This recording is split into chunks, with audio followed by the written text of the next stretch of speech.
looks like we're in. I love it. All right. So today we're going to be talking about informed consent and professional standards and treatment planning and documentation and all that kind of stuff. And we're going to be talking about all the stuff that comes out of that, as you're going to see. So let's dive right in. Okay. So intake questions. You are going to be doing a lot of stuff before the massage starts to make sure it goes well. And there are two really big schools of thought on this, by the way. One is that you would theoretically like to gather as much information as possible on your client, right? And to know as much about why they're there and what they want to do and all that kind of stuff so you can give them the best massage possible. And essentially that's true. I want to get as much information on my client as possible.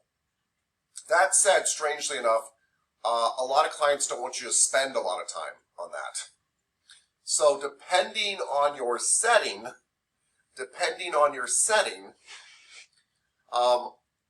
sometimes you want to spend very little time outside the treatment room getting information on your clients. Now, I will tell you, most of the massage world leans to this side, where they want to get a lot of client information. They want to take intake forms. A lot of this is to protect them, and I'll explain to you when that helps protect you and when it doesn't here in a minute, because sometimes it doesn't. Sometimes it makes things worse.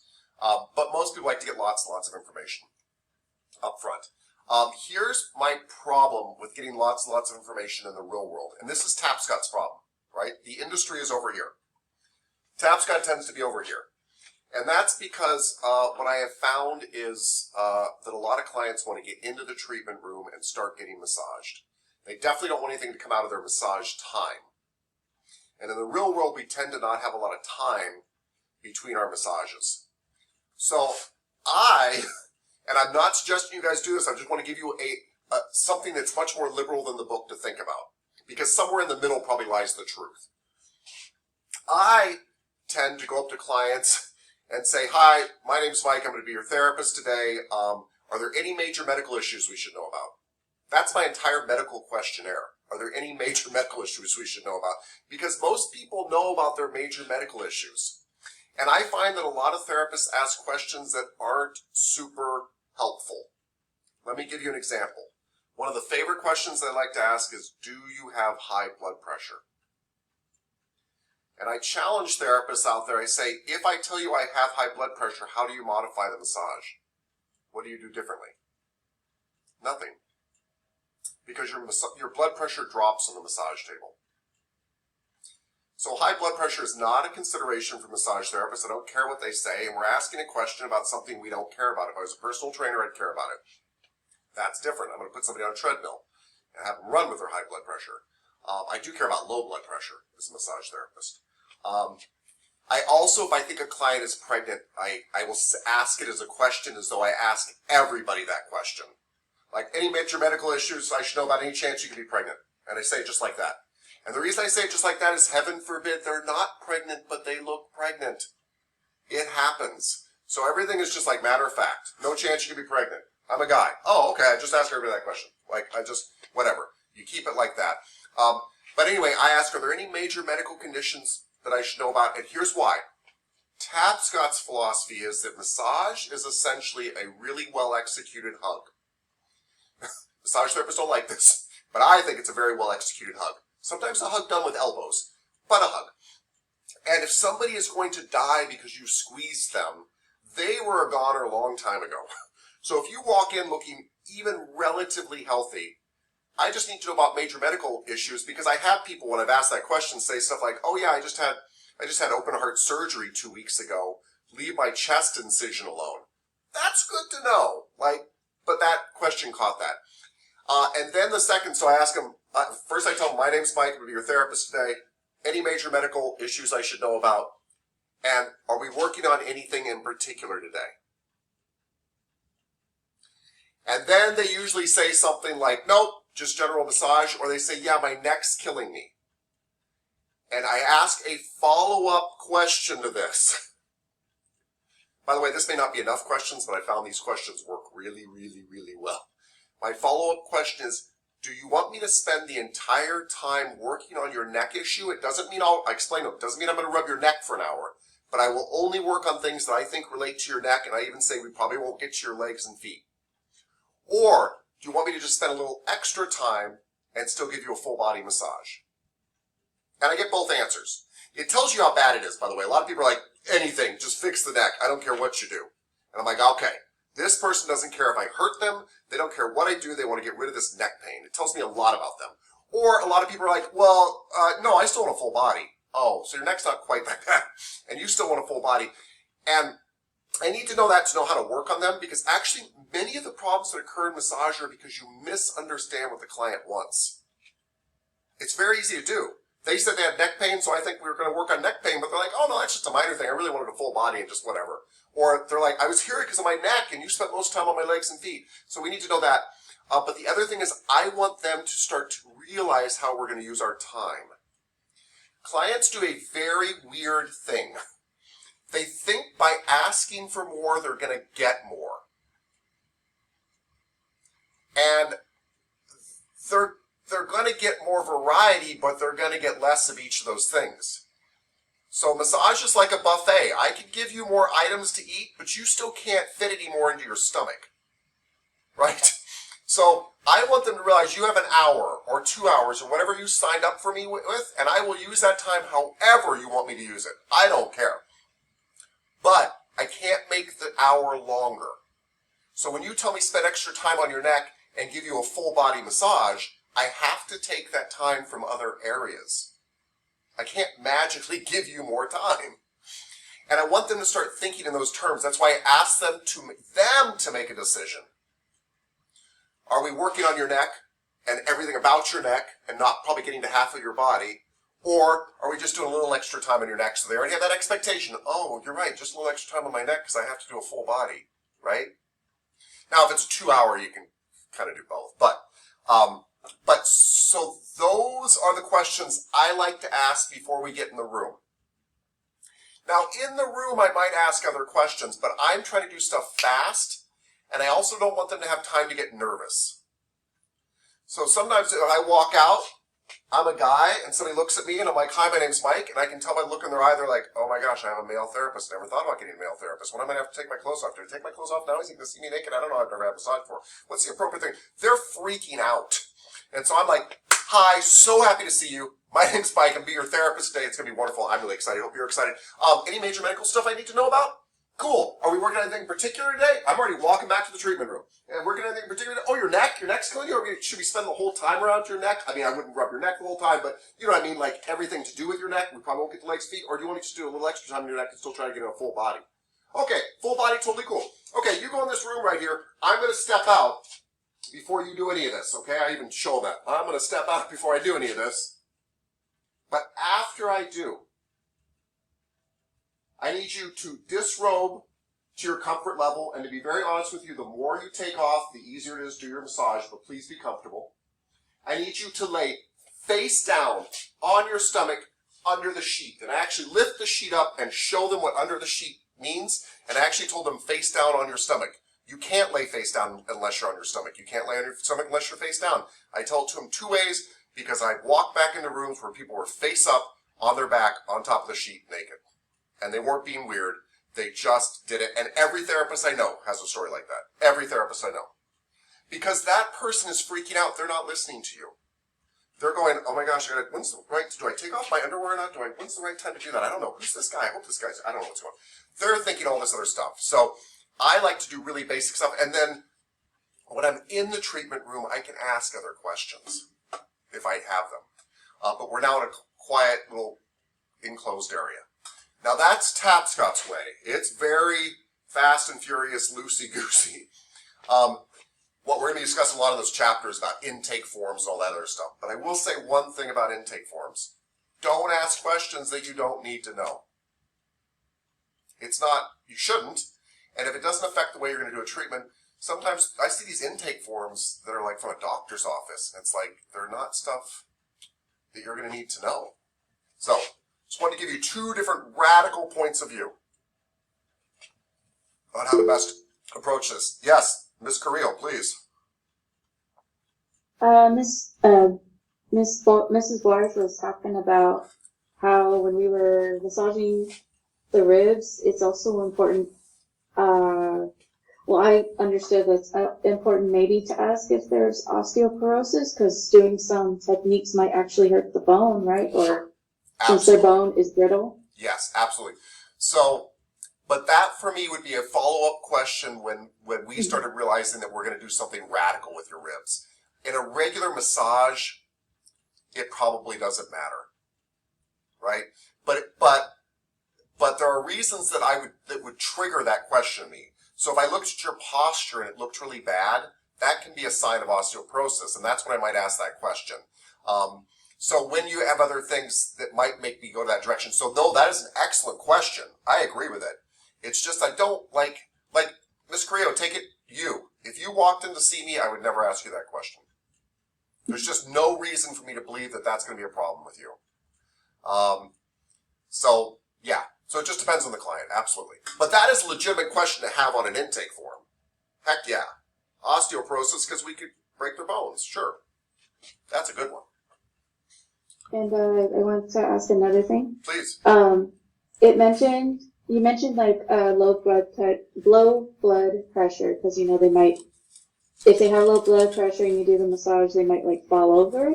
Yes. I think it was in the book that's why we should have like either sugar snacks or something sugary, and that it's even good for people just in case with high blood pressure too. Am I remembering that correctly? Just in case, because it was better for more than less. Respectfully, I think you're thinking of low blood sugar.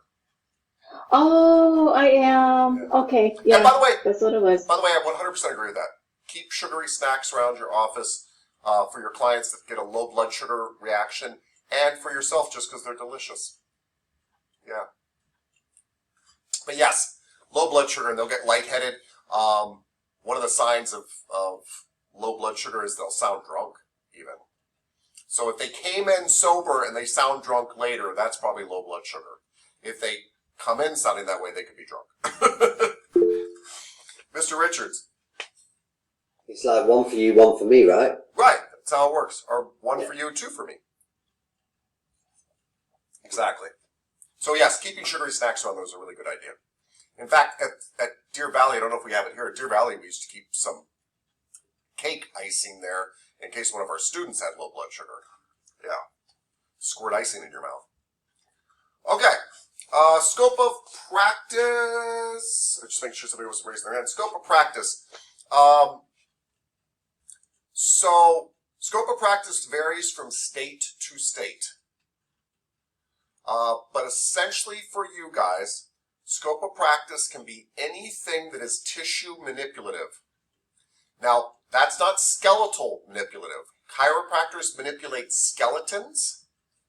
And by manipulate, I don't mean you can't move a skeleton around. You can do that. But high velocity torquing and compressions that are done at a high velocity to adjust the back especially, or things like that, is supposed to be left to a chiropractor. Massage therapists are not supposed to try to do adjustments. Does that mean that we never adjust people? We do. Quite often, we call it like an accidental adjustment, right? Where we've loosened you up enough and I press on your back and things go in this place. That's fine. But you're not coming in there to get your back cracked by your massage therapist. So that is something that's out of our scope of practice. And almost everything else that's a tissue manipulation falls into our scope of practice. So stretching and cupping and hot stones and cold stones and pregnancy massage and reflexology and Thai massage and shiatsu and tuina and Swedish and myotherapy and deep tissue, myofascial release. Even if you haven't been trained in those things, now that's not very professional. I'm not suggesting you should do this, but they will fall under the legitimate use of your license. Like you guys, when you graduate from this school, will be licensed to do everything I just listed off. You might need to get extra training in some of those things to be professional and safe about it, but you will legally be allowed to do it. So just about any type of massage you can think about, and even things that aren't quite massage like cupping, but still falls under that because you're manipulating tissue. You are lifting up the fascia and the skin. So all that stuff.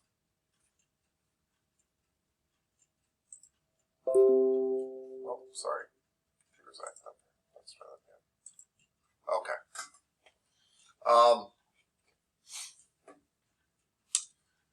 You can do hot and cold applications too. That's true too. Sorry, that's hot stone and cold stone and hot compresses and cold compresses because you're trying to warm up the tissue. Yeah. And by the way, if you're ever curious what you can and can't do, there is gray area in the law. And so there are massage forums on like Facebook and things like that where therapists speak up and say, hey, what's common practice out there? Because if you ever had to go to court, what you usually try to prove is what you're doing is commonly accepted. Well, it's common for massage therapists to put hot towels on people. It is. That kind of thing. And that means it's an industry standard and it tends to be allowed. All right.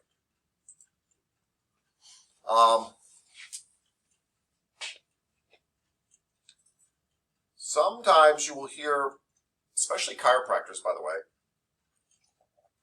I'm not trying to pick on them, it's just common, where they'll tell me, hey, if you've got a student right now, they can come work for me and do massage under my license. That's called delegation. They're like, trust me, under my license, they can do massage. That's completely legit. No, it's not completely legit. Just because my doctor friend is standing there, I can't all of a sudden become a doctor. It doesn't work that way. If it did, think about it. The chiropractor could have other people do chiropractics under them. A surgeon could have somebody do surgery under them. It does not work that way. It's completely insane. That's called delegation. That's when, somebody turns to you and says, I give you my authority under my license. That is not true. That is a misnomer. They probably get away with it sometimes because the board doesn't find out about it and things like that. But just because somebody's a doctor doesn't mean they get to oversee everything you do and can tell you other things that you can do and such. Stuff that you cannot do, for sure. Acupuncture, because one of the main reasons you can't do acupuncture, besides the fact that you should have 4 years of training in it at least, but you are breaking the skin. And that falls into other realms. That's esthetician, that's other stuff. And if you guys are breaking the skin, that is definitely not in your license. So just think about that. Manual thrusts is what I was talking about. That's manipulations of bone. That's trying to crack a back. That's a manual thrust. So that's chiropractic.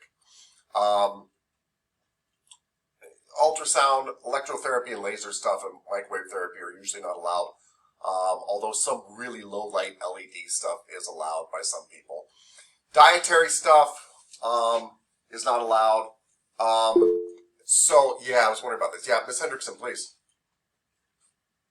So I only knew that ultrasound is being used as a imaging tool. Yeah. How is it used in a therapy way? Yeah, I'm sorry. You mentioned this yesterday. I was going to address it, and then we went off on some other tangent or whatever. I went off to graduation or whatever. But the ultrasound can send sound waves really deep down into the skin. And so I don't know what they do exactly, but they ultrasound an area at a certain frequency to try to stimulate that area. Oh. Yeah, okay. and maybe Miss Rader knows more than I. Please, I hope somebody bail me out here. But anyway, it is used as, it's a common therapy. I do know that sometimes they use ultrasound therapy to break up kidney stones for people who have, Yeah, and they are literally trying to use the sound vibration to break up the kidney stones. Because they're little crystalline deposits. So it really does send a vibrational force down there. Yeah. Yeah. Good example, thank you. So let's use this dietary thing for a second. It is okay to tell a client what you do in your diet, but not for you to prescribe a diet. So, and I'm telling you this as an example because people will say, well, what should I do? And I'll be like, oh, I'm not a physical therapist, but I'll tell you what I would do if I had this shoulder problem. I would do some light dumbbells, and certain things to build my rotator cuff muscles. Or I can't tell you what, you should do, but a plant-based diet has worked really well for me. Just be very clear that that's me sharing personal information with you instead of dictating information to you, right? I can tell you you should stretch. That falls under my massage license. And here's the stretches you should do. You should rub this area. I can tell you all that stuff. But I'm not allowed to give you nutritional advice and things like that. But I can share personal nutritional information. And I'm saying that because some people will really want you to. They'll be like, well, what would you do? Well, you know what's worked really well for me and my family is this. That's fine. Right? But those very different. One is me prescribing you like I'm a doctor. The other one is me telling you my personal experience. And this last one, psychotherapy. I underline this because it will come up for you. If you think people talk to their hairdresser when they are in a private room with somebody that they've entrusted their naked body to, and you are a nice, non-judgmental person, they share everything with you. I mean, everything with you. I have heard the most amazing things. And they will ask you for advice and things like that. And you just have to be careful that you don't play therapist. One of the ways I avoid this, and still help people because I really want to help them even emotionally, is I try to act as a sounding board. I try to reflect back what they've said to me and just clarify. Oh, okay, so you were extremely sad after blah, blah, blah, blah, blah. Yeah, I was. Cool. It's very actually helpful and therapeutic for people to hear that you've heard them and you've sounded back what they've said. But I didn't give them any advice. I didn't do anything. They just get to work with that. And I do that a lot. If you'll notice, I even do it in your gratitude, right? I've heard your gratitude and I kind of relay it back to you and maybe ask you some questions about it, but I don't have a judgment about your gratitude. Wow, how could I? I think they're all amazing. But the point is, that's not my job. So really think about that. Think about being mirrors for people, reflect back what they've said, but try not to become psychoanalysts because it's very tempting. Where you're like, well, you know what you need to do? You should divorce them. And you should do... It's like, don't do that. But it's really tempting sometimes. It's very easy to project on your clients. I mean, it's very easy to project on anybody. So, Miss Abelos, please. So the book talks about intentional use of techniques to invoke an emotional response in the client. And isn't that what Ricky's intention is? And a lot of massage therapists try to intentionally invoke that inside of a client in order to heal, like an emotional response to repressed emotions and whatnot. So how are they getting away with doing that? Well, I don't understand how they're intentionally creating an emotional response. Do you know what I mean? Like, I don't understand. Are they, what type of technique are they using to intentionally create a response? Well, I guess maybe then I'm confused about what Reiki actually is. Oh! But... Sorry, Reiki, got you. Reiki, Oh, Reiki, okay. Reiki. No, you're fine. I'm not, just the way I'm used to saying it, and I just didn't pick that part up. Yeah, you're right. By the way, a lot of people get massage therapy licenses so they can practice Reiki, because if you touch somebody at all, it really helps. And how are they getting away with it? They're just doing it. They're just doing it, and people are letting them do it. But you're right. They are hoping to have some kind of emotional release from that and stuff like that. I don't know what they do afterwards. And so I don't know if they're giving them advice, because you will have clients have emotional releases on your table all the time, right? They just start, sure, it's happened in this class. I'm sure some of you have started laughing or crying during your massage before. That is very normal. But it wasn't intentional, and we're not telling you what to do with that stuff. So Reiki could be overstepping their bounds a little bit. They could. Sure. Absolutely. Yeah. My thing, by the way, this is totally just my thought, but I want to share it. I don't think there's Reiki is energy work. It's the concept that energy is transferred between you and this person without touching them.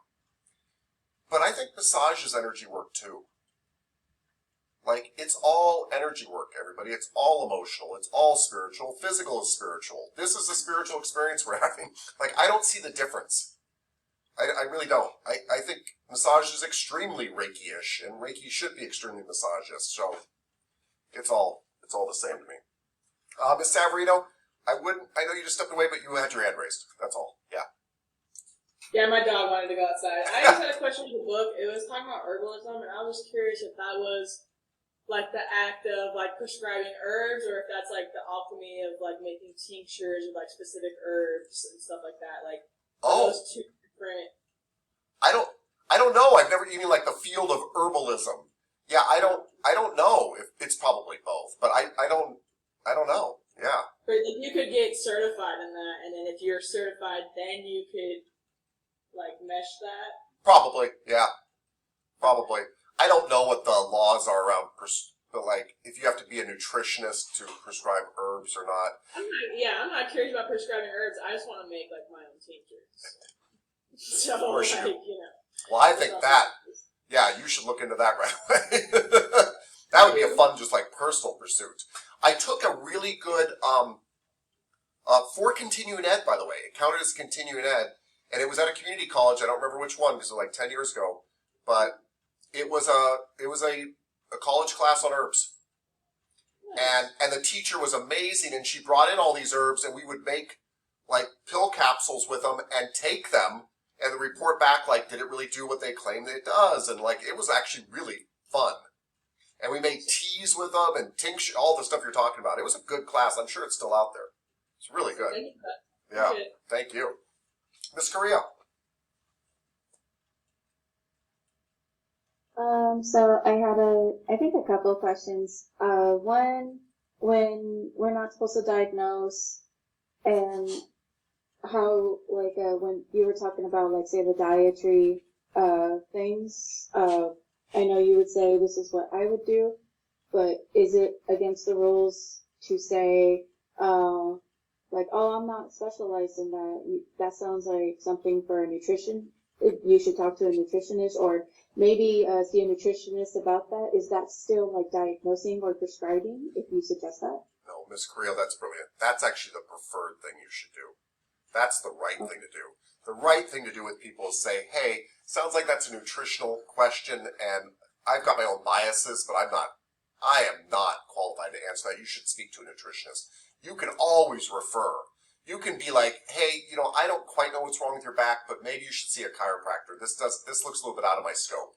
Or maybe you should see a nutritionist. Yes, you guys can refer all day long, and you should. I brought up the other thing because sometimes people are like, well, what do you do?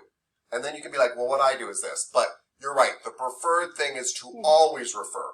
Ask your doctor. Go see a nutritionist. Go to a chiropractor. You can refer out, which is weird because you're not, you're almost diagnosing for a second. But what you're really saying is, I can't diagnose this. Sounds like you should see a specialist in this area.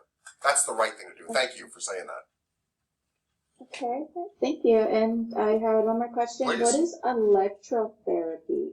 What is that? Well, TENS units are electrotherapy, for example, where you're actually taking electricity to make muscles contract, usually to get them to relax in the long run. That's kind of the concept, or to help deal with pain in that area. But it's using electricity for therapy. And I know that's just what you just asked. What's electrotherapy? And I said it's using electricity for therapy. But it's that broad. It can be anything where they use electricity for therapy. But anyway, it's usually low voltage stuff, usually to stimulate muscle fiber. Okay, that's what I thought, Miss Savarino, when you did the ear thing. I was curious about it because my personal trainer, he had like a bad back spasm one time, and he went to a massage therapist, but it didn't resolve. And then I guess he went to someone. I'm thinking it's electrotherapy because he mentioned the guy like had like these $1,000 worth of equipment, had a glove on, and was like really getting into the grooves and everything. I thought that was so cool. It is cool. So I was just wondering if that's what that was. So I think that is what it is. And by the way, everybody, the real question you want to ask yourself if you're doing something is not even exactly is it out of the scope of my license or whatever, but am I going to get sued for this? So if your voltage is so low that it couldn't possibly hurt anybody, then go ahead and electrocute everybody you want. But if you are dealing with something where you're like, oh, I could actually cause damage, well, then they could actually sue you, and that's in court where they come up and they go, what's your license for doing this? You're like, I'm a massage therapist. They're like, no. That's when you get in trouble, right? The massage board's not going to come flying in and be like, oh, you're using electricity. Unless somebody complains, and they only complain if they get hurt. So think about the level of danger of what you're doing should inform, like, how much is this in my scope of practice? Mr. Richards. Yesterday, Mrs. Borish, we was talking about CPR training at Gateway. Yeah. Did she mention that to you? Yes, she did. Is that an option for us to do it within our class, or do we have to take a separate class? Because she was saying in November she's going to take some of us, and we definitely need that before that period. So Yes. thought I'd ask. And by the way, we don't definitely know that's going to happen, but we think that's going to happen. Anyway, because everything's up in the air right now. That's the problem. But yeah, we're looking into it. It's not part of your course curriculum, so you might actually have to pay for it. But the thing is, we wanted to at least offer it to all of you guys, if we could, as a group, and count it towards your hours, and try to make at least a convenient location, like, you know, at one location and such. Yes. But unfortunately, it's not part of your course curriculum, sir. So the answer is you probably are going to have to pay for it and take it somewhere. The question is, can we make it more convenient to do that? Yes, please. Yeah, I don't mind paying for it. It's just if we can do it, before that period. Yes. If it's an option to go with her. And definitely, Mr. Craven, by the way, I saw that. We can definitely include it in your hours. That's within my control. So if you guys take a CPR class on your own, I can count, and you bring me the certification, as long as it's during this schooling time. Well, this is going to be during schooling, because we're all in school now. I can put 4 hours onto your time for that. That's not a problem. That's something that's very legitimate. And it's very legitimate, by the way, because you can also do CPR training to get 4 hours for your renewal of your license, too. It counts as continuing ed. And many employers like seeing it also. Some employers provide it, too. Cool. Okay. Moving right along. Standard of care. Standard of care is exactly what I was talking about. It's an industry standard. So standard of care is something that's set by the industry. It is vague, but it means what is typically done. Is it typical that massage therapists stretch during sessions? Yes. Well, then most courts, if you ever had to go to court, somebody said, oh, they overstretched me, and they said, you know, what gives you the right to stretch in the first place? You said I had a massage license, and it's pretty standard in the massage industry that we stretch people. Most courts would be like, absolutely, that sounds like a standard of care. And the point is about all this is you were doing something reasonable in the industry, right? Whereas if you said, no, I hooked up battery cables to their toes, and that's why they got shocked so badly, they would say, is that a typical thing massage therapists do? No, it's not, actually. I can't find another instance where another massage therapist has done that. And they'd say, well, then your license doesn't cover it. That's not a standard of care. That's not something established by most massage organizations and most massage therapists. So it is reasonable for massage therapists to rub you. It's reasonable for massage therapists to stretch you. It's usually reasonable for massage therapists to use hot and cold compresses and tools, and things that jostle you and wiggle you and poke at you, but it's not reasonable for them to break the skin, other things. We would not consider those standards of care. And that changes over time a little bit, but that is something you can kind of look on professional websites and stuff like that and say, is this just seem reasonable in the industry?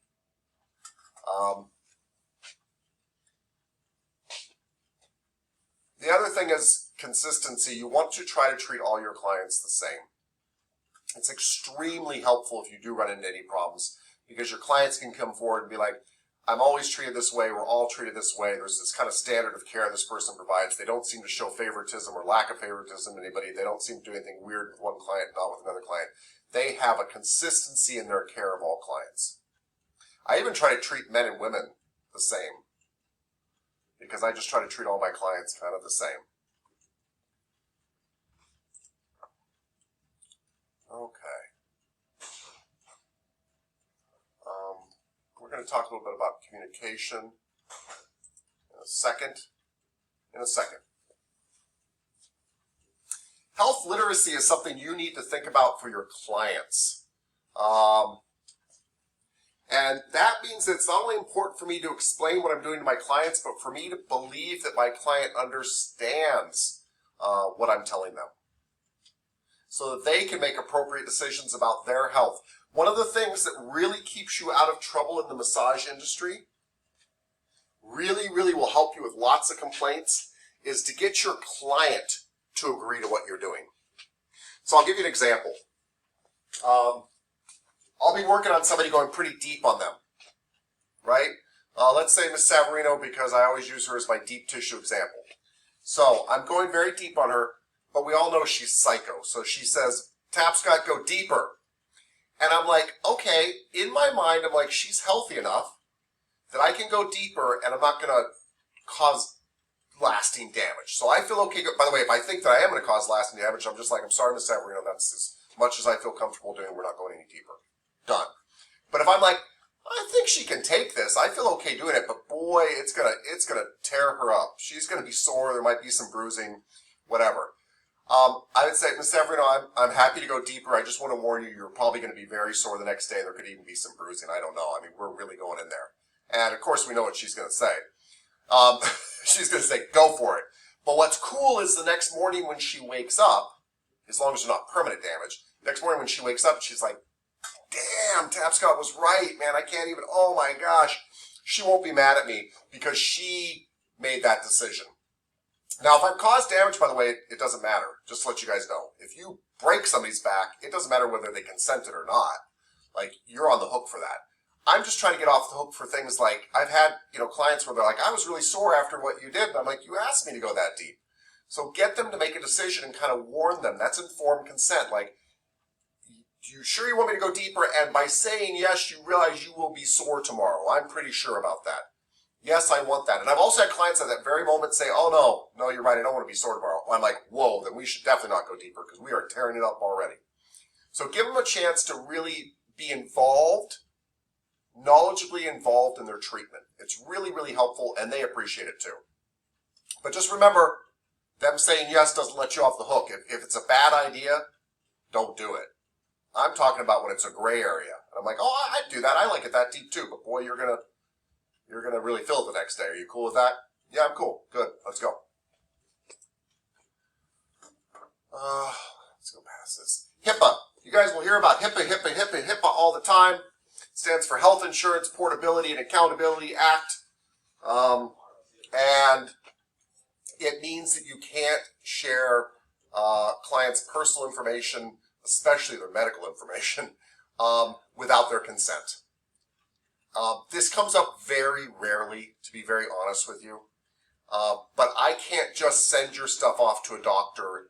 I can't just share it, unless, by the way, I've been subpoenaed or something. I can't share it with anybody unless I have written consent from you.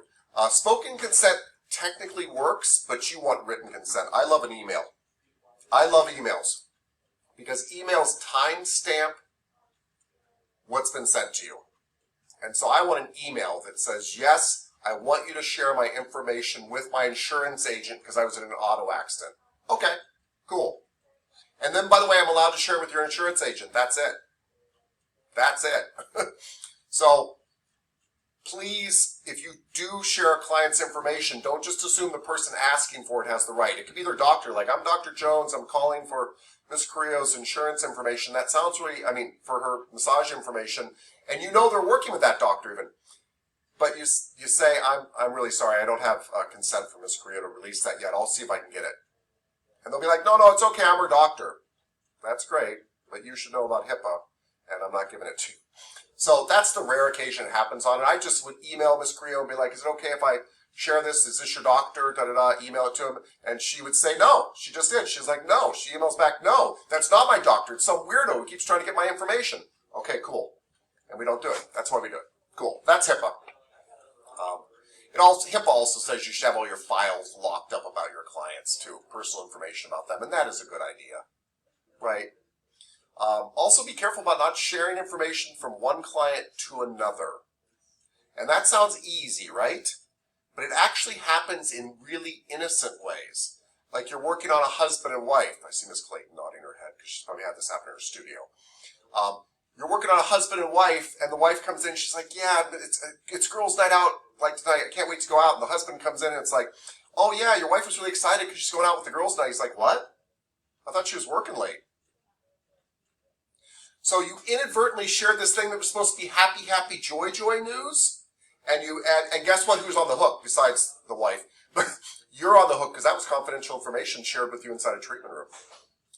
So don't share, especially between husbands and wives, but don't share information. You can share it very inadvertently. And if you do share information with somebody to make a point, do not put descriptors on that.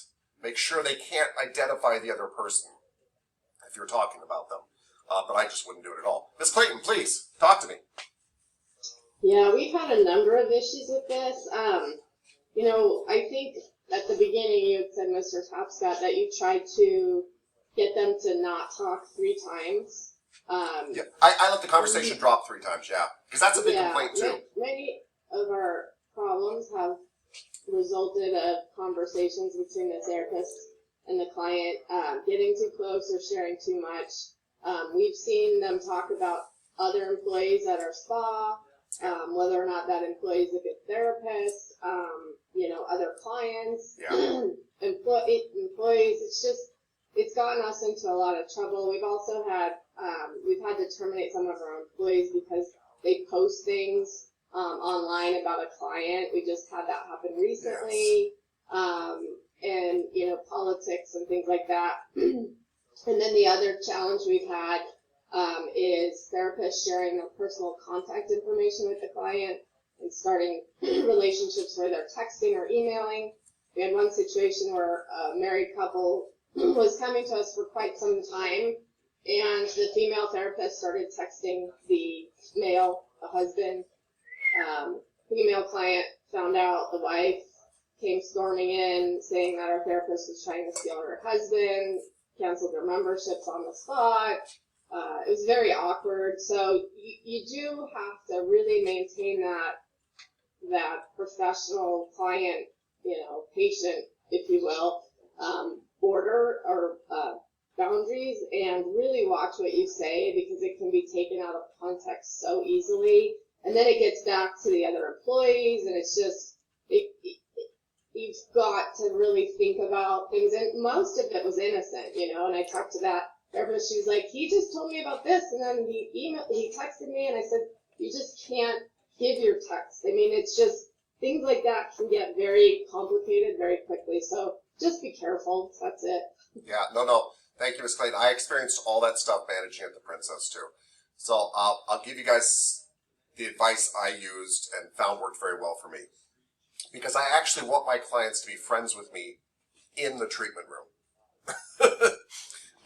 So there are 2 things that make this work. Because I actually like being personal with my clients, but you got to be extremely careful. And here's how I do it. In the treatment room, my client is my best friend, but we only talk about my client.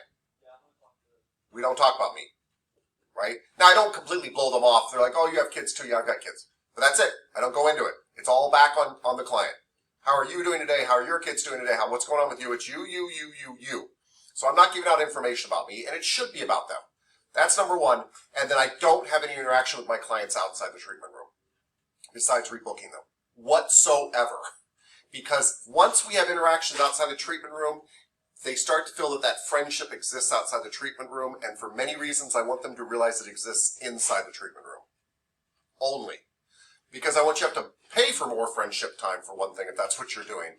We don't have a relationship out here, and when we have a relationship outside the treatment room, that's when problems happen. And many of my clients I adore. I adore them, right? Many of you I adore, but I'm not going to hang out with you outside of school because I'm your teacher. There's a whole bunch of problems that happen, right?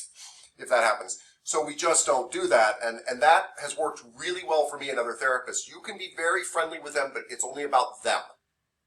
Don't start talking about yourself. And that friendliness ends once the treatment's over, and nothing happens outside the treatment room, which means you don't share your personal information with them and things like that, because Ms. Clayton is right. And I will give you an example of this with somebody we had to fire, and it was very sad. But we had a massage therapist at the Princess who a client said, hey, I'd love to get massaged at home. I'll pay you $100 an hour to get massaged at home. And they exchanged personal information. Now, already that's a no-no. She's stealing our clients, basically. But okay, I'm sure it happens. So later, this client came back to the Princess and requested her and was inappropriate with her in a treatment room, hitting on her, whatever. And she had to end the treatment. And she came out and said, I'll never work on this guy again. And we have a really strict policy at the Princess. If we think somebody's been inappropriate, we get rid of them. So we went and talked to this guy and said, hey, you can't behave that way. in the treatment room, and he's like, I don't know what you're talking about. She's the one who's been inappropriate. She's been calling me, and trying to massage me outside of work. And here, I've got her phone calls on my phone right here. Now, whether that's the truth or not, what do we have to do at that point? So once you've contacted them, they've got information that you've contacted them, and they can use it over you. And the nicest people in the world sometimes flip on you. So just be very, very careful about that. I realize, by the way, as a personal therapist, somebody might have your contact information because you go and massage them at their house. That's totally different. But Ms. Clayton is extremely right. If you work for any massage therapy place and you give out your personal information to a client, they've got all the power in the world over you now. And you've got these dollar signs in your head that you're going to go massage them outside of there or whatever like that. But now if they're inappropriate with you, they can always take that back to your workplace and use it to get you fired and to manipulate you. And it happens a lot. So, Ms. Clayton, please. Yeah, just really quick too. I mean, I tell all of my therapists when they come on board, I do their training personally, and I tell them this over and over. And I don't know, I feel sometimes like, you know, like a mom that says stuff and they go, yeah, and do what they want. But it's happened in the flip too. So someone thinks they're being nice and they say, yeah, if you have any problems, just call me. I'll give you my phone number. And, you know, if you have any questions. And it's come back to where I've had people come in my office and say, I don't want to see this client anymore. Why? Because I gave them my information, because I said if they had any questions, they could call me, and now they call me every day and they're stalking me and I won't respond back, and now they're sending me nasty messages. And, you know, I say, well, why did you do that? I've explained this, you know, over and over. Well, I didn't think it would hurt. I didn't think there would be any, you know, I didn't think this would happen. So I agree. it works both ways, that, you know, the client can get really nasty with you. When you were trying to be nice. So it just gets, like I said, it can spiral really quickly. It does. And it comes, by the way, those are really well-intentioned people, right? You're trying to be nice to your client. But yeah, it comes back, bites you in the end. So let me close on this before we take our break, everybody.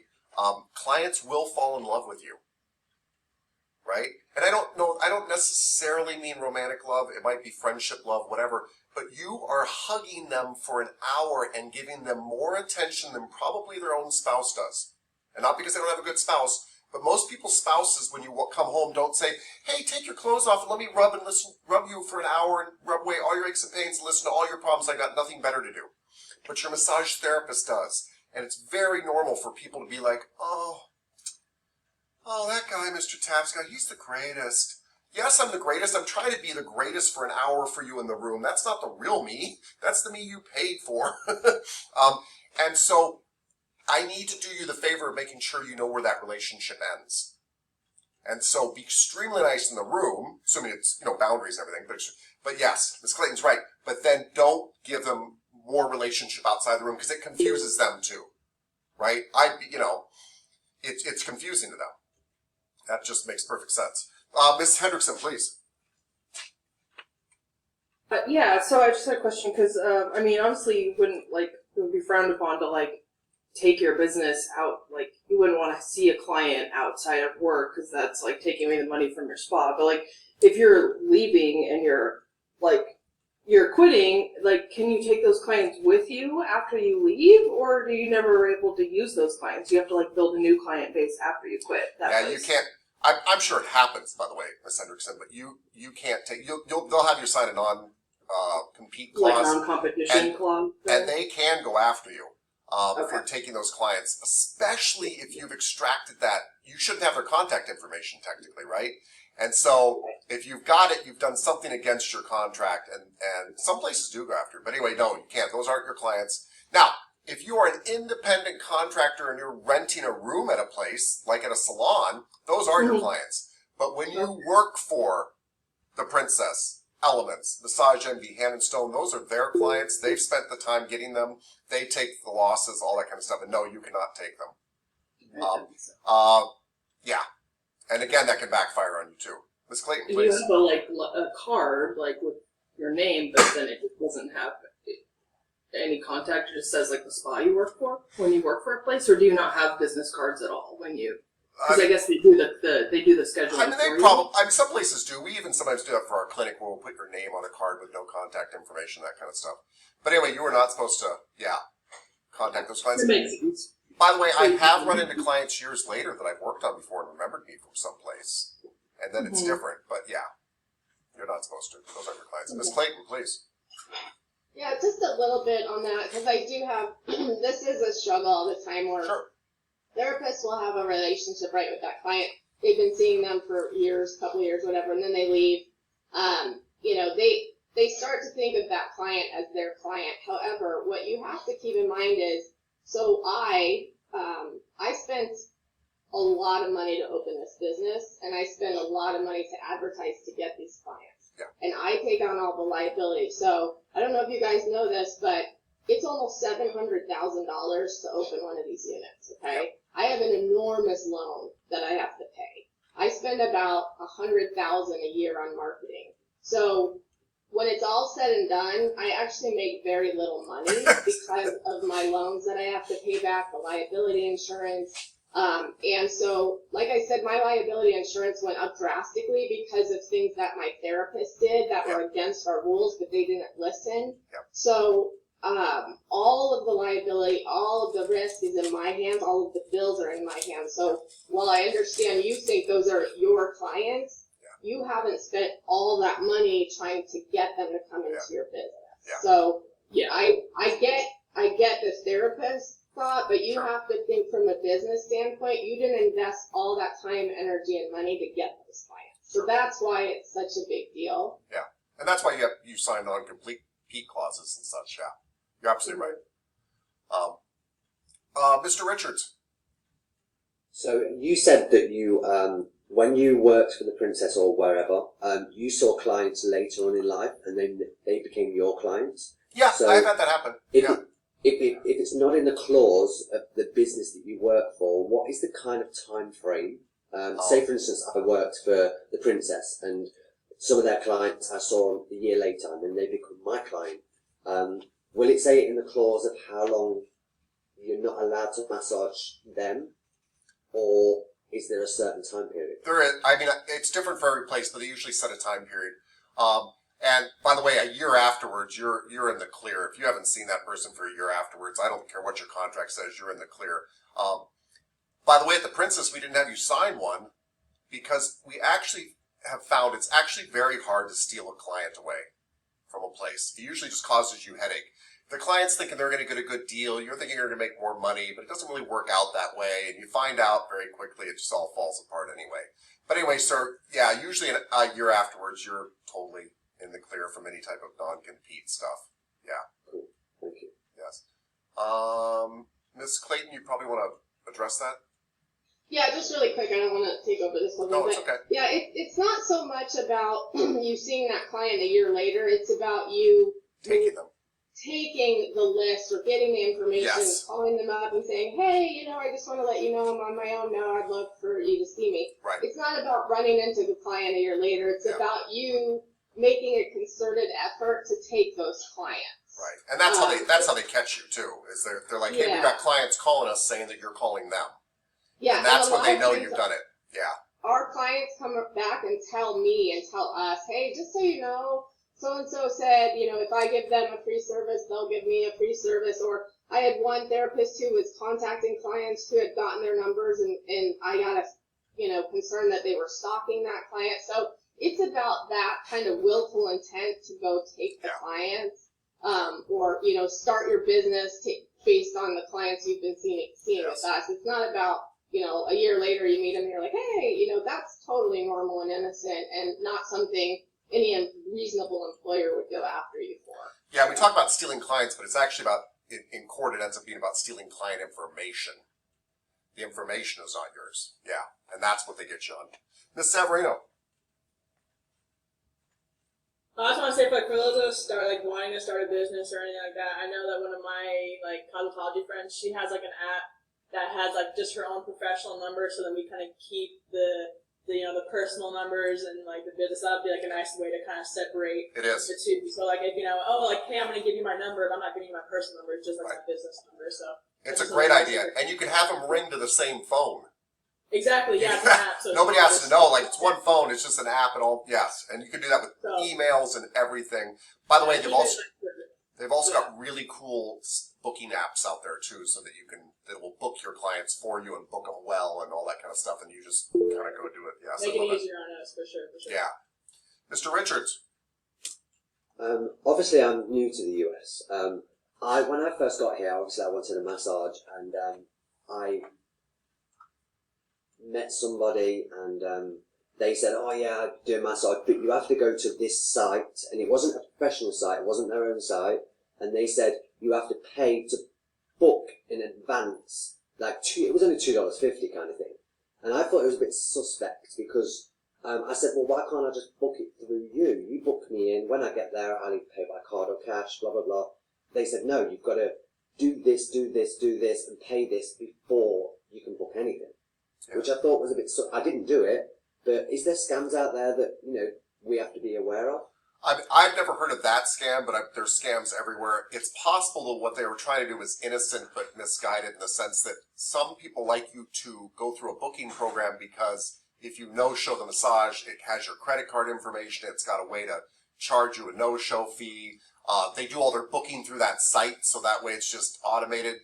I have a friend who's very good at all this stuff. She runs a spa, and her own spa, and she says one of her big things is to train all her clients to not call the spa, but to book online. And so she's constantly like, yeah, we could do that for you, but we want you to go through this program. We want you to do it this way because it automates everything and saves you a lot of time. So it's possible the person was just trying to automate. But Mr. Richard, there's loads of scams out there that I haven't heard about. So, who knows? Yeah, because I couldn't find, when they gave me the information, I tried to, follow the link and there was nothing there. And then I said to them, well, I couldn't find the page that you sent me.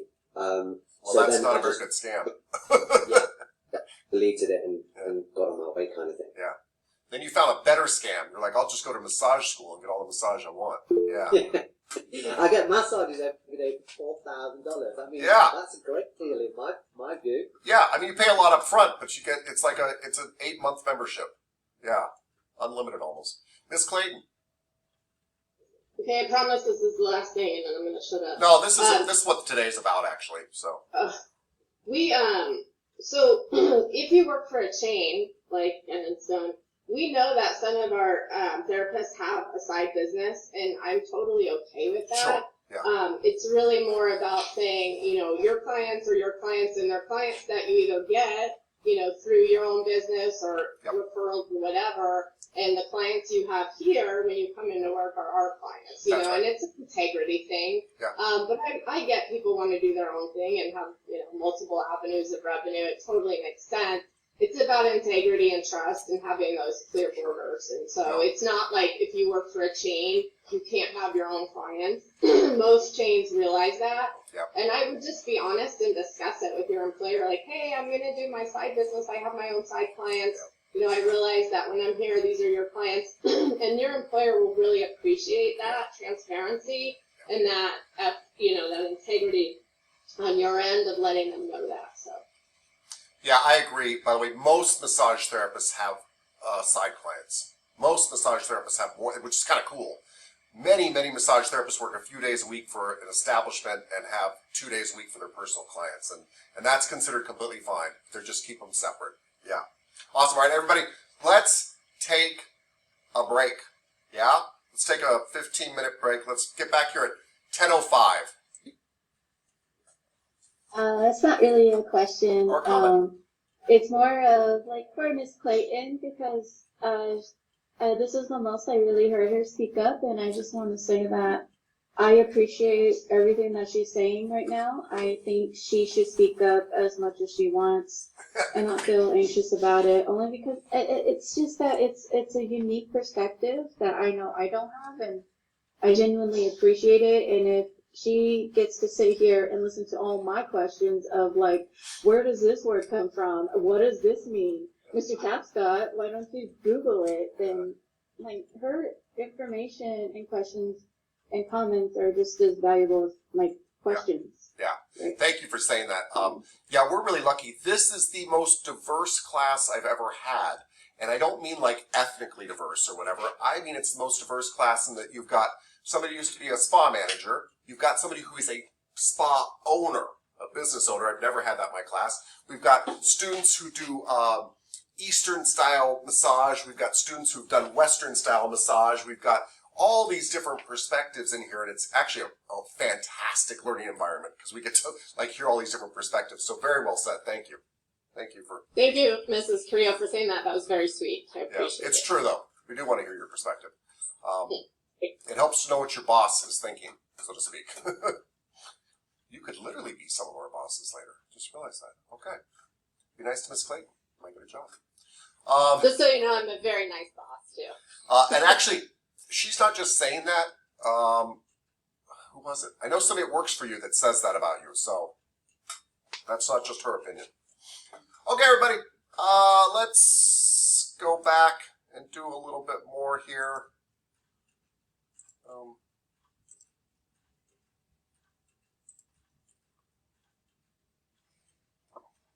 Bear with me as this thing pops up.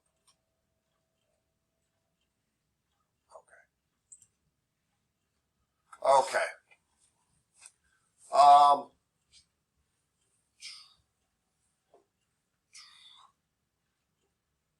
We don't have to get into civil liability yet. Bear with me. Okay. I'm trying to give you highlights here. Okay. I already talked about safeguarding clients' information because of HIPAA and things like that. There is something called the double lock rule, which is that you have their files in a locked filing cabinet in a locked room, essentially, or a computer that has a passcode to get onto the computer, and then the file itself is locked. I don't know that you need to go through that much care, depending on what kind of client information you have, but do have their information locked up. And believe it or not, this is all kind of medical stuff. But the stuff you really want to be careful with is their credit card information, things like that. That actually ends up being more of a problem, to be very honest with you. Ms. Clayton already mentioned this. HIPAA laws extend to social media platforms, so don't post stuff about your clients on social media. Let me give you another one, too, that would seem quite innocent. Don't recognize your clients when you are out and about if you see them unless they recognize you. So, because their friends may not know that they have a massage therapist. It's not their business. And you'll be like, hi, hey, John. I'm John's massage therapist, and John's around all his buddies, and he's like, and they're like, you get massage? Like, what's going on? Like, it's not, wait, now, usually, by the way, what happens is your clients wave at you. They're like, that's my massage therapist. Then it's totally cool. Then you go over there, and they're like, he or she is great, and you can pass out business cards. But if my client pretends that they don't know me, I don't know them. I don't know them, and I don't even say who I am until they say, this is my massage therapist. So that's another innocent thing that happens that usually is not a problem, but can be. So you're allowed to ignore that relationship. In fact, you should ignore that relationship until they identify you as their massage therapist. Okay. Assessments. Yes, Ms. Carrillo, please. What if, like, I think I remember this mentioned somewhere, but you post something about it. Can your massage therapist then share your post or Possibly. or anything? Possibly, but I need to be careful with that. It's like I'm friends with a few students on Facebook, which I used to not even do that, by the way. But I kind of treat those students very much kind of like I treat my kids. I read those posts. I don't usually comment on them. I don't usually reshare them. I don't usually, right? I just am kind of in the background. So I don't know. I don't quite know how to answer that one for you. Okay. Yeah. All right, sounds good. I do try to kind of keep that stuff minimal. So assessments. Assessments are something you're going to do with all clients. Even my silly little questions that Taps got asked, like, what are we working on today, is starting to lead towards an assessment. Do you have things that are bothering you? But most people give much deeper assessments, and many places use some form of something called SOAP notes. Now, they're called lots of different stuff these days, but they're all essentially SOAP notes. And SOAP notes stand for subjective, objective, action, and plan. Sometimes the A stands for assessment. But anyway, the point is, it's an acronym. And these are medical notes that are used in the medical industry, by the way, but the massage therapists use too, to record what a client told them, what they noticed about the client, what they did, and how the progress is going, essentially. Lots of massage places use these notes. Most of them are now electronicized. They're on the computer, and they're faster because of that. Yes, Mr. Craven. Yeah, I just wanted to say this is like the very first time I've known something before going into this, because like I used to work at a medical records office for Thank you. 6 years. So all of their like medical record charts came in through EMR, which is like the electronic medical record system. And Yeah. just glad to know something beforehand for once. Yes. Like it's cool. And we will not train you in a lot of soap notes per se, but we will train you in intake. And the reason we won't train you in a lot of soap notes per se is because different organizations handle soap notes differently, and they usually like to train you themselves. But they all work off the following concept. It's very simple.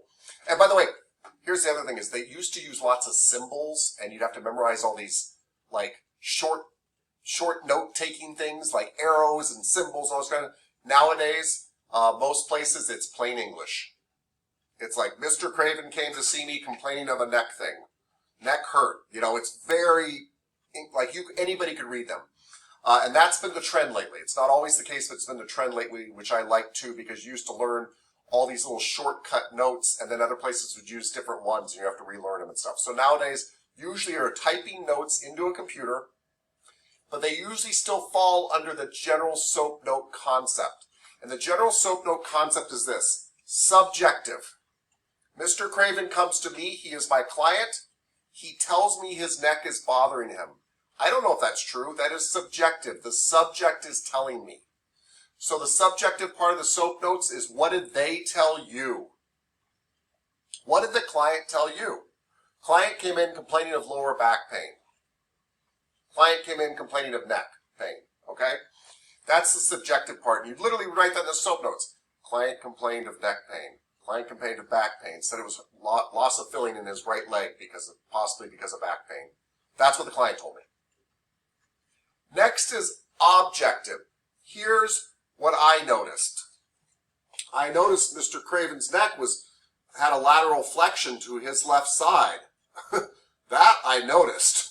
I noticed he was walking with a limp, and he complained of low back pain and the numbness and thing, but I noticed these things. So objective is, what do I objectively witness? What did I notice? So first part of soap notes is often what the subject's telling you. The next part is what you noticed. And it can be what you noticed during the massage too. Worked on Mr. Craven's neck. The left side of his neck was an extreme contraction. Right side felt loose and normal. Right side of his low back felt extremely contracted. Very tense in that area. And that's my objective notes. Yes, Mr. Craven. You're a mess, sir. A lot of the time too, at least what I saw, because we really didn't see like much of any massage notes, but like Sure, you would. another good way to remember objective is like, I don't even know if we did this either, but like it was taking their vitals, measurements, all stuff like that. Yeah.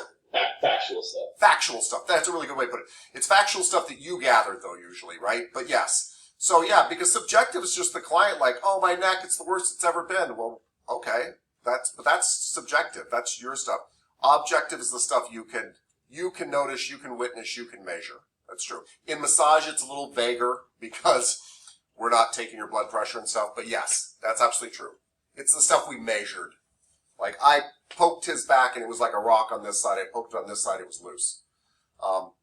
And then A is, what did you do about it? What's the action you took? Usually there is some place in the soap notes, even if they don't call them soap notes, where you say, so I climbed up on a tall ladder and leapt off it with my elbow down on his back to help release it. Like, I did, neck stretching with him. I did whatever you did. And then P is the plan of action for the future, usually. Different places use this different ways, but it's like, plan to keep continuing this treatment for the next 3 times he comes here. Now, here's the beauty of soap notes. Insurance companies love them, by the way, but the real beauty of soap notes for me, personally, is if Mr. Craven comes to me, I've got a whole bunch of clients, so you kind of forget a little bit. I remember his neck and back was bothering him, but I don't really remember. But I look at his soap notes, and I find out that I've done the same thing to him 3 times in a row. He did what he said. He came Monday, Wednesday, Friday, like I asked him to. It's now next Monday. I look at the plan. We followed the plan, and he is not any better. So apparently my action and my plan stink. I mean, there could be other things going on, but it's a great time. And I've caught this with myself before. I'm like, this plan is not working. And I realized, well, maybe his back problem isn't really coming from his back, and his neck problem really isn't coming from his neck. Maybe it's his foot. And I go down to his foot and notice there's extreme cramping in his left foot, so that's what's making him limp. And that limping is causing his back to be off, and that's what's causing his neck to be off, because he's got to do all this, all because of his foot. And so I say still notice the same stuff, still subjectively he's in pain, all the same stuff. Objectively, I notice the same stuff. But I notice the foot. I try a new action, say I'm actually going to work on this guy's foot. I really think it might be a foundational issue. So I do that, plan of action, continue working neck and back lightly because those areas hurt him and it provides him temporary relief. But, going to work heavily on the left foot, da-da-da-da-da. We do that for three more times. He comes back the next Monday and says, he walks in different. He says, my neck is feeling better, my back's feeling better, still hurts a little bit, it gets some twinges, but it feels better. That was subjective. Client says neck's still hurting, but much better. Back is much better, but some twinges of pain. Objectively, I notice client is no longer in a lateral cervical flexion. Client is no longer limping. Those are objective things I notice. What would be the action at that point? Probably to continue with that treatment. It seems to really be working. So that's what soap notes are kind of cool about. Mr. Richards. So what's a good thing to practice? You know, say for instance you have 6 clients in a row and you've got 10 minutes to change the bed, you've got 10 minutes to wash your hands and arms and get a drink of water. How could you look at the soap notes in that scenario? Oh, like you mean how do you have time to look at them? Yeah, so then your next client, you know what you did last time. Right. Well, they're actually very quick to look at because think about what the soap notes have done. You run in there really quick, and the minute you even read like, oh yeah, he was complaining about his neck and back, you're already taken right back. And that's just 2 sentences. Client complained of neck and low back stuff. That already takes you right back to that client, and then you look really quick at your action from last time. You're like, oh, last time I worked on that stuff, I've only done that once. It's here in the soap notes. I'm going to do that again. It's that simple. So if you've got it on a computer, would you suggest at the start of your day, write down your client's actions? Oh gosh, yeah. So I don't think you have to write it down. I think if you looked at the start of the day, you'd be set. Okay, cool. Yeah, absolutely. It's just enough to jog your memory. And by the way, these are not novels. In fact, I think when they're really written really long, they aren't as effective, right? We're not doctors. They have a medical side to them, but one of the really nice things is they just remind you of what your client's problems are and what you've been doing about them and is it working. And that really requires 4 sentences. Client said this, I noticed this, I did this, I'm going to do it again for a while. Client's still saying this, I noticed this, I've been doing this for a while, I'm going to try something new. Yeah. All right, everybody. So soap notes are often used in assessment type stuff. And you will hear them called by lots of different names, so don't flip out when somebody's like, oh, we don't use soap notes, we use XYPDQ notes. It's the same stuff. It's just, they're going to have a slightly different format and be like, I'm so excited to be trained in that new format. It sounds wonderful, and they'll train you. But it's still going to be the same concept. Okay, health questionnaires, all that good stuff. Your book goes into a lot about pain scale stuff. We use pain scales to figure out if a client is getting better. Now, these are subjective. So I asked Mr. Craven on a scale of 1 to 10, how bad does your neck hurt? It doesn't matter that his 10 is somebody else's 8 or somebody else's 6 or somebody else's 32. We don't know. But what I'm looking for is every time I see him and I ask that question, I'm looking for a progression in the soap notes where his 10 becomes a 9, becomes an 8, becomes a 7. And we often ask them this before and after the treatment too. So oftentimes I'll say subjectively, client said, his neck was a 10. At the end of the treatment, claimed neck was an 8. But we're asking that each time to try to get some feedback on if the treatment is helping. And it gives you an idea, by the way, if the treatment helped in the moment. Like, yes, every time he comes to me, he says he's got a 10, and after at the end of the massage, he's got an 8. But the next time he comes back to me, it's a 10 again. We know the massage is providing him relief in the moment, but not really getting rid of the problem. But anyway, that is one of the reasons they use pain scales. There's all types of pain scales. The Wong-Baker Faces pain scale literally has faces that are smiling, frowning, things like that, kind of a universal thing, and people circle them.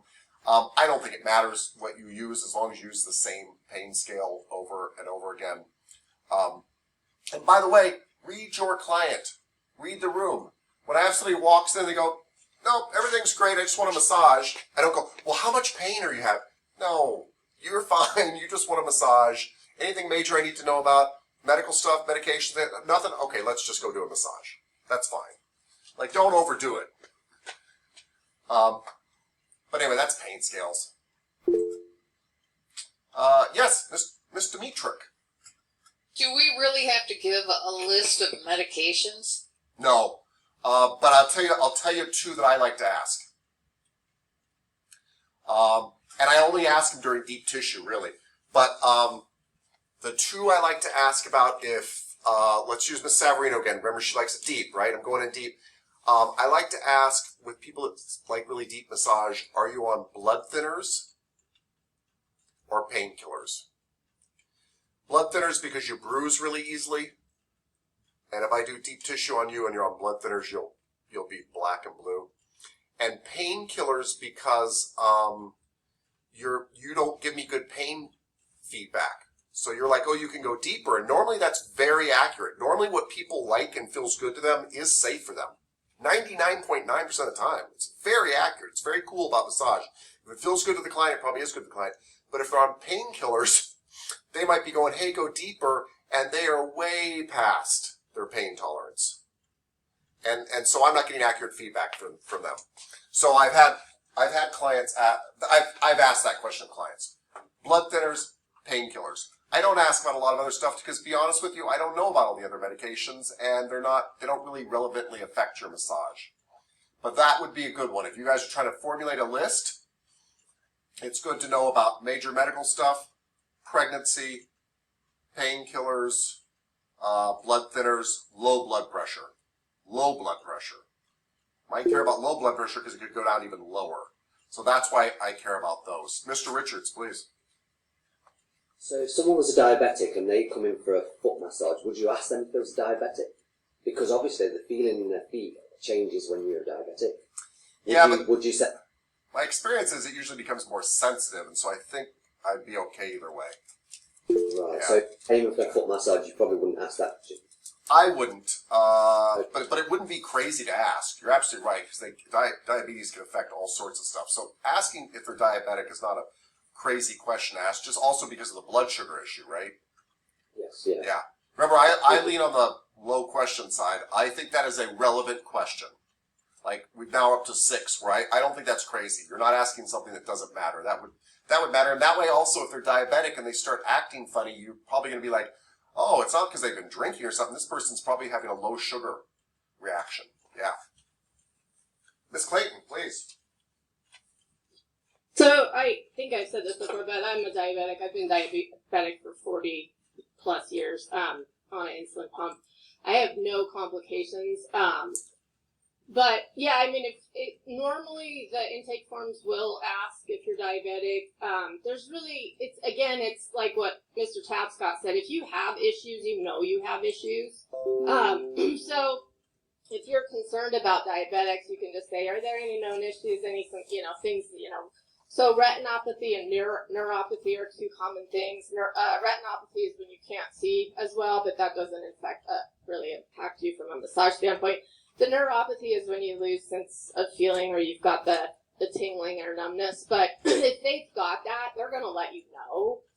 So I wouldn't worry too much about diabetics. I think the biggest thing with diabetics is the low blood sugar. Because if you do get low blood sugar, like, and that's why those of you who work with me know that sometimes I get low blood sugar and my alarm goes off. You can, get really wonky really fast. Really fast.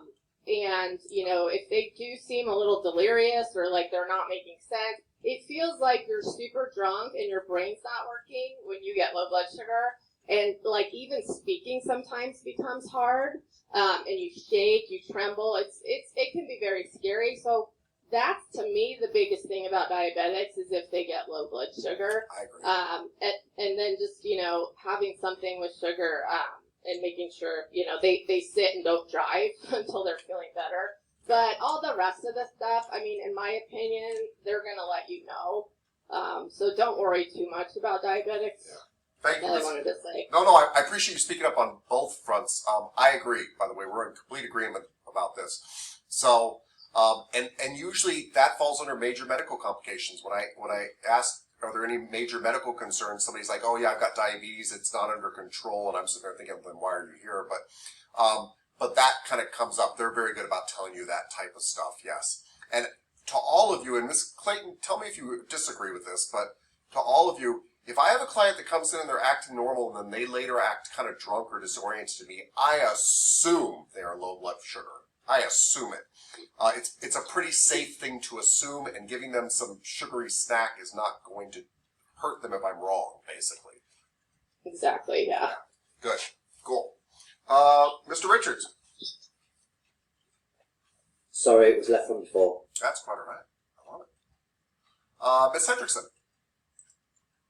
Is there ever an issue with the opposite, where someone has really high blood sugar, and if so, what does that look like? I have no idea. So I can answer that. Please. So really quickly, the normal person's blood sugar is between 80 and 120.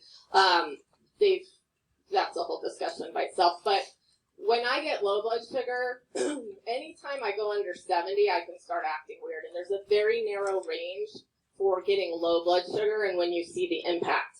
On the other hand, with high blood sugar, my blood sugar can be in the 600s and I'm still conscious and aware of what's going on. So high blood sugar is not a worry for you guys. It is for me because I can get nauseous and throw up and feel gross, but you are not going to have to modify anything. Now, when my blood sugar is super high, I don't normally feel that good. So I, again, would take insulin and do things like that. But really, you're not going to have to worry about anything like them passing out or, anything with high blood sugar. It's the low blood sugar that matters. Okay, thank you. Thank you, by the way. I didn't know that. Thank you. Yeah, so low blood sugar and low blood pressure, strangely enough, are more of a worry for us than high blood sugar and high blood pressure. They're not related, by the way. It's just an easy way to remember. Because kind of for the same reasons, right? Low blood sugar, they're disoriented and they could be a dangerment to themselves, and low blood pressure, same thing. They could pass out, be an endangerment to themselves. Yeah.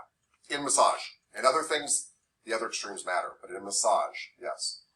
Cool. I love it. I'm just showing you this chart of a sort of naked person here because this is actually a neat little tool that some places use. And I do like this actually in intake forms.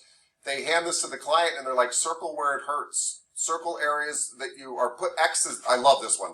They'll have clients put circles where it hurts and X's where they don't want to be massaged.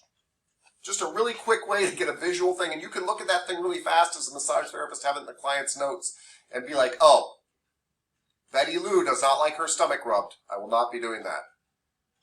But her low back hurts, whatever. It's just a clever little simple tool. You don't have to describe the area, because some people, what they call their shoulder is different than what we call their shoulder, all that kind of stuff. And it's just kind of helpful, really simple tool. And you can put notes all around it.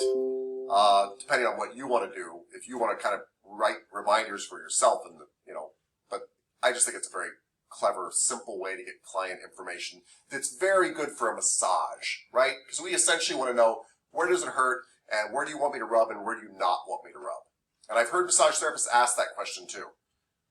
What should I spend time on today, and what should I avoid? That's not a bad question. I tend to not ask it, but it's a very good question to ask.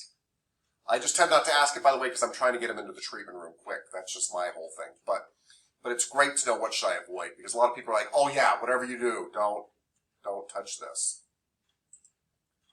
There's the Long Baker faces. All right. So one of the things your client interview does do is it helps you establish rapport with your client. And I want to recommend that you guys actually, I don't mean this in an inauthentic way, but I actually want you to ramp yourself up a little bit and be extra smiley and cheerful when you greet your clients. And here's why. It's like speed dating, and I don't mean to imply it has anything to do with dating, but you are trying to make a very quick impression on somebody, and people have all sorts of self-consciousness. Do you guys remember your first day of class, right? And they're going to have to take their clothes off. And so I walk out there and I'm like, hi, I'm so glad to see you. Like, I'm really excited.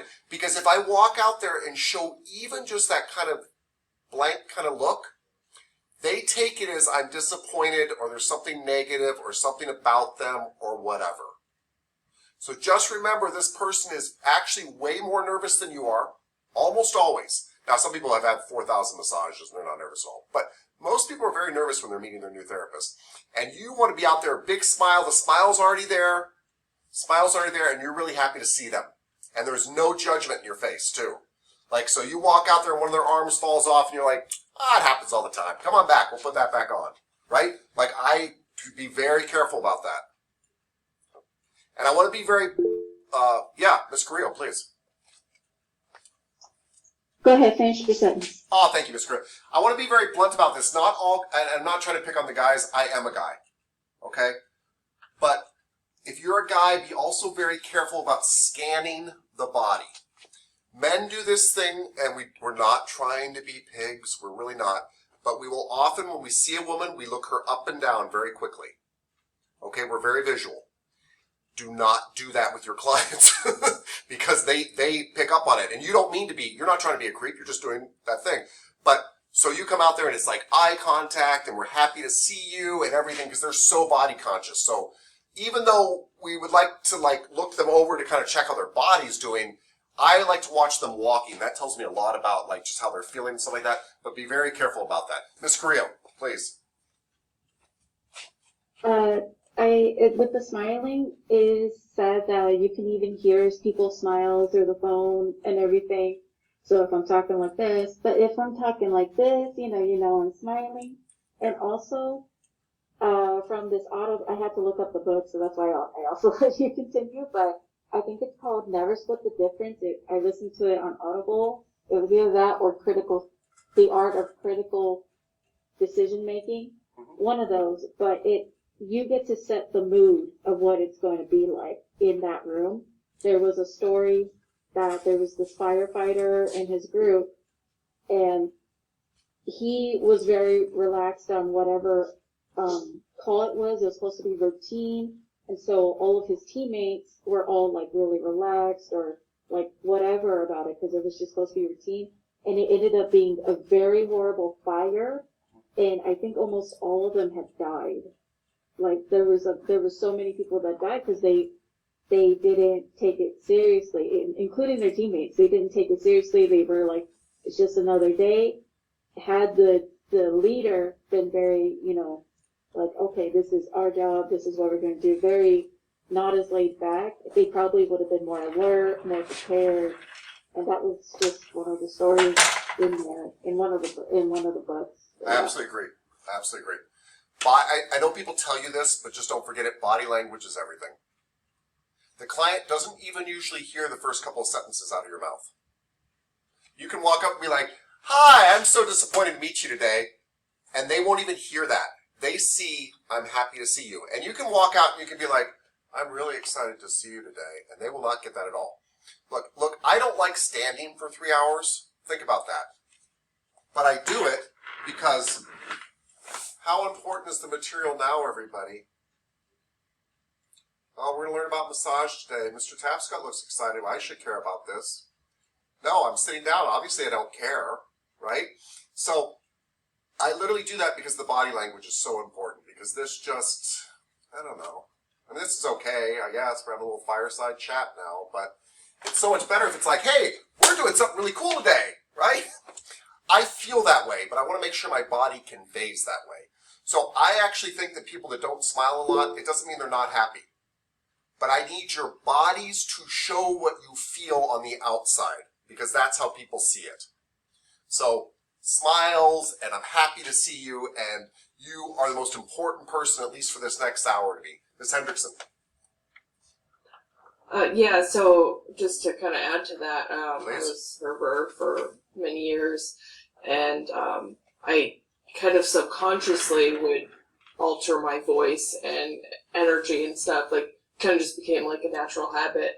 But it's funny because I would like be talking to my coworkers in the back, and then I would go up to like talk to a client, and you feel like, oh, your voice just went up like an octave.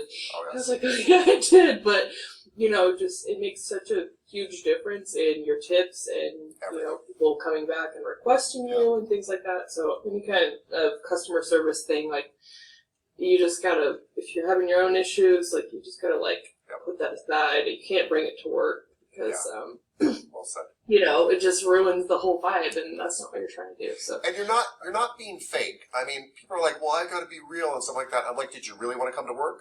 No, of course not. You want to stay in bed. I love teaching you guys, but I would have preferred to stay in bed. So, but it's not faking it to come here, and the fact, you know, just focus on the part that you love. You love that you have a client. You care about them as a human. Yes, and you're right. Give them that. I couldn't agree with you. Could not agree with you more. probably help get more tips and And by the way, a little better trick. clients. A little trick too that we call the spa voice.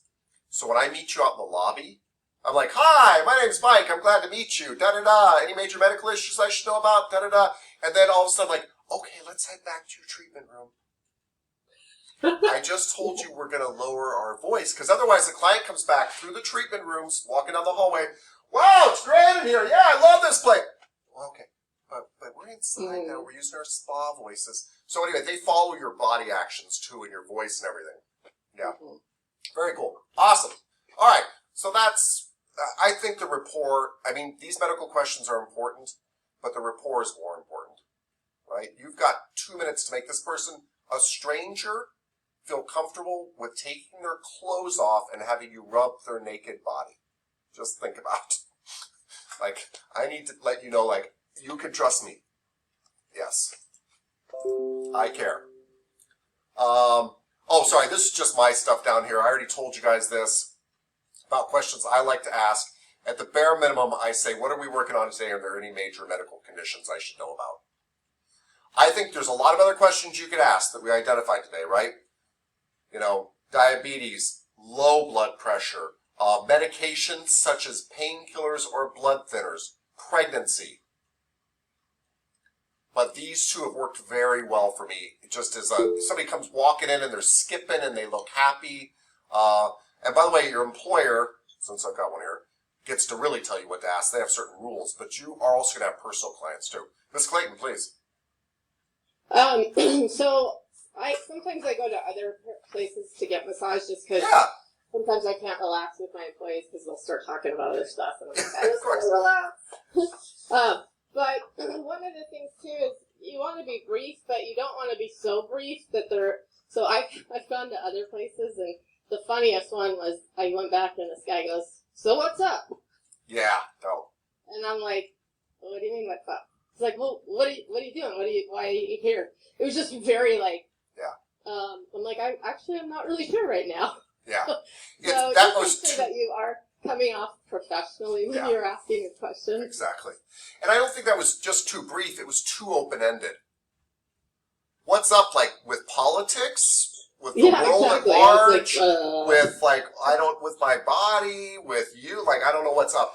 Whereas, you definitely want to ask questions that have a specific goal in mind. So, I do want to share some of the questions I don't like. And this is, again, my personal opinion. But this seems to be a very popular one that people ask. Have you had massage before? Now, when I ask therapists why they ask this question, like, well, it's really helpful because if they have massage before, I'm like, what, you're not going to ask medical intake questions? Well, no, but they'll know what to do. Really? So the same therapist asks the same person to do the same thing every time. They'll know what to do, and you're going to trust that. Well, I find that this question makes people self-conscious. Have you ever had a massage before? No. Well, kind of, sort of, one. Why did I ask him that? Like, it's just, what does it matter? I don't really care if you've had 1,000 massages or no massages. I guarantee today will be your best massage. So, I'm not saying it's bad to ask, but it's an example of a question that doesn't really give me a lot. It does tell me if you're a seasoned spa goer, maybe you'll kind of understand, but I'm still going to tell you, after I step out of the room, after I close the door, please lay face down on the table, underneath the sheet, on your stomach, all that. I'm still going to say the same stuff, even if you know, unless you've been my client for a long time. Now, if you've been coming to me, I'll be like, get in the room, I'll see you in a minute, you know, that kind of thing. But just again, I don't like to asking questions that put people on the defensive, and it's not like a contest of whether you've had massage before or not. Miss Carrillo, please.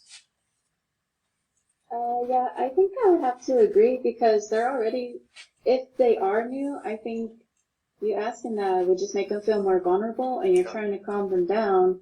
And I don't think them just saying it out loud would make them any more comfortable. Like, we're just here to do a massage, you know? It almost I can implies understand why. yeah. It almost implies there's something there like, well, oh, no, I haven't. Should I, like, it doesn't matter. I'm going to take care of you no matter what, right? The other thing I hate, but this is me, but I hate it, is what kind of pressure are we doing today?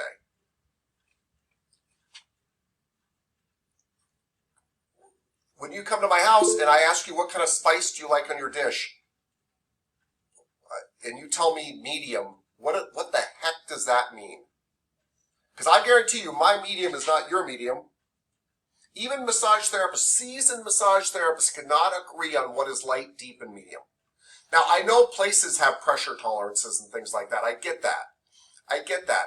But I really just want to go in the room. I just start working on you and I ask you want more or less pressure because I don't care if it's between a 1 and a 4 or a 1 and a 10. I care that I get the right pressure for you. And the best way for me to do that is say, here's a little bit of my pressure dish. Would you like more or less pressure? So I just think and the reason I don't like this question is working at the spa, by the way, working at the chains, they've gotten pretty good at this because they know where their therapists fall in these lines and they kind of know where to put their clients. But when you work at a place where clients just walk in, I've honestly had clients many times say, oh, I don't really like a lot of pressure. And I get in the room, would you like more or less pressure? Well, yeah, more than that. Okay, would you like more or less pressure? Yeah, more than that. Would you like more or less pressure? No, you could do more than that. And I'm like, well, you told me I don't even understand. And then I've had many people come to me. I like it really deep. It's going to be deep, right? Oh, it'll be deep. No, I mean, really deep. Okay? Really deep. I get in there. Okay. How, more or less, whoa, not that deep. I'm just putting the lotion on, man. There's not an elbow on you. I'm using my fingertips. I was just blowing in your hair. And that was too deep. So, I just be careful about these questions. I admit this is my bias, but just be careful. Mr. Richards. Mr. Brown gave us some advice and said that he gave a massage to someone from a chain, and the question they said probably to ask is, do you want more, less, or the same kind of pressure? Yeah, by the way, that's my favorite question. I agree. And they won't just say, oh, it's good. Yeah. Yes, Mr. Richards, that's why I like that question. I keep hammering it so much. Also, whatever you do, don't ask them if the pressure's okay. Because it's always okay. And I don't pay $100 for something that's okay. It is useless. Go on a date with somebody and ask them, how's the date? And if they tell you it's okay, I don't think you're getting a second date. Okay is not okay. So you have to force them, and that's why I say, do you want more or less pressure? And I don't even give them the other option. And sometimes they'll be like, no, it's perfect. Cool. No, I want more. Then I give them more. Do you want more or less pressure? No, now it's, sometimes they can be like, well, it's not good enough. This is your time. I really, really care. I really want to know. I don't mind working harder or lighter or whatever. Well, you could go a little bit deeper. Absolutely. And by the way, you could go a little bit deeper means they want you to go deeper. There's no could, right? So we're really trying to make them feel comfortable, make the client feel comfortable, right? It doesn't matter if you had massage before or not. I just want to I want to get the pressure right for you. I want to make you happy. I take a lot of pride in that. Miss Carrillo.